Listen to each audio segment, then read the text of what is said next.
But to the eyes of the awakened soul, he was never alone. His solitude was merely apparent, and with each step, the ground vibrated not only with his weight, but with the subtle frequency of 72 presences that followed him like a shadow of light. The silence between miracles was the portal through which they passed, a space between worlds, where the Word became flesh, and the flesh yielded to the Spirit. Understanding this silence is to understand the invisible structure of the sacred. The 72 were not there by chance. They were drawn by vibration, by purity, by mission. They are not servants. They are aspects of the Creator in action. And this silence that sometimes bothers us, perhaps, is actually the exact space where miracles are still born. There was something about Jesus that completely transcended common logic. It wasn't just what he said, but the impact of his presence.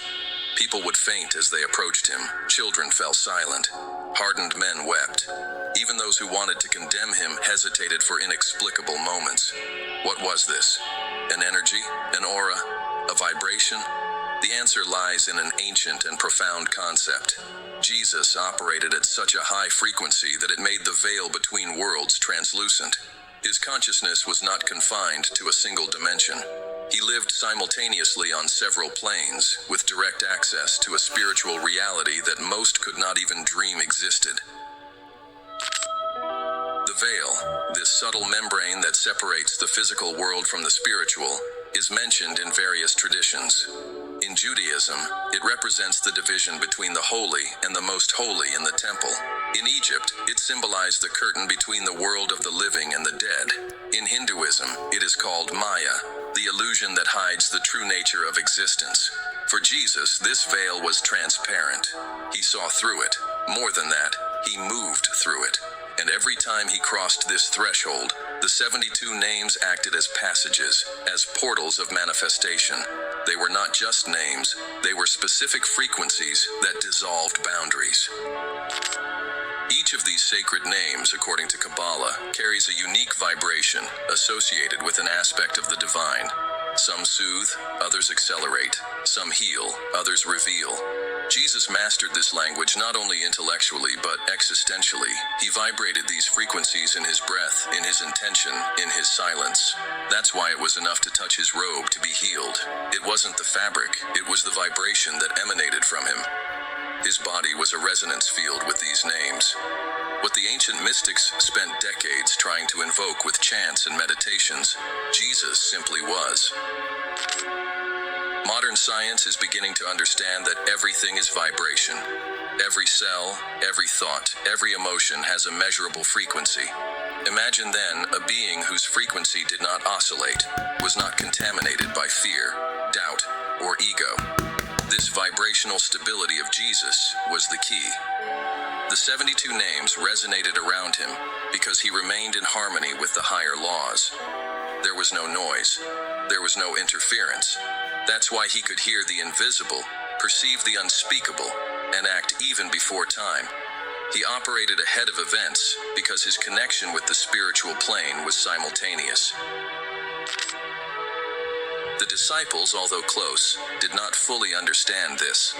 At times, they felt the atmosphere change around him.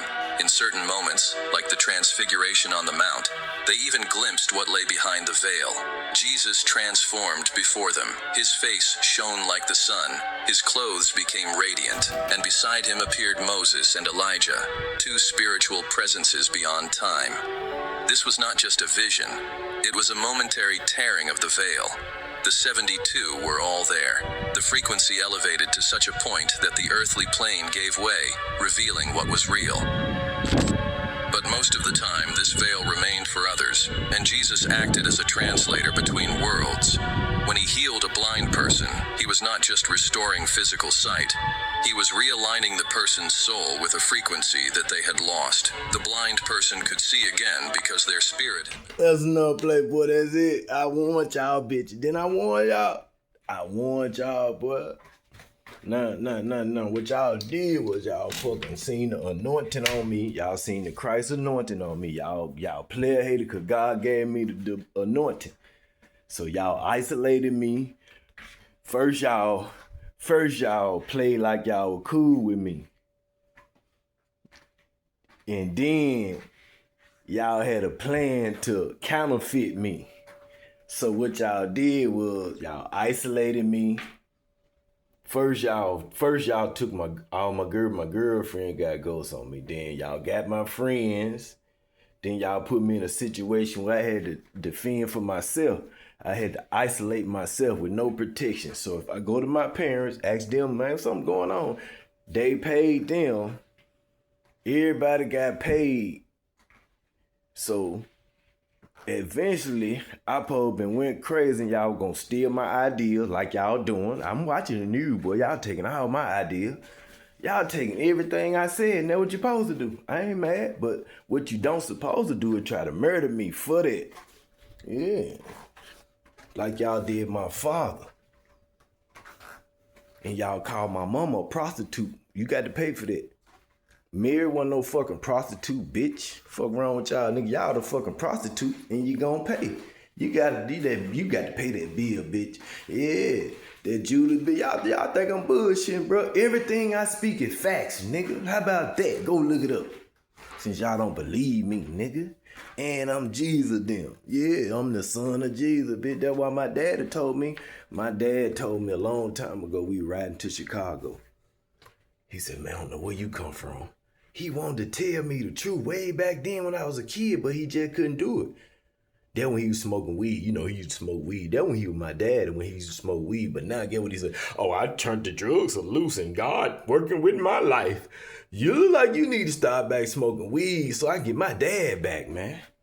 All that old new shit, nigga, that you ain't my dad, bro. You's a liar. Give me my dad that smoke weed that ain't scared to show his self. You next, little bitch. You'll never tell the truth. You next.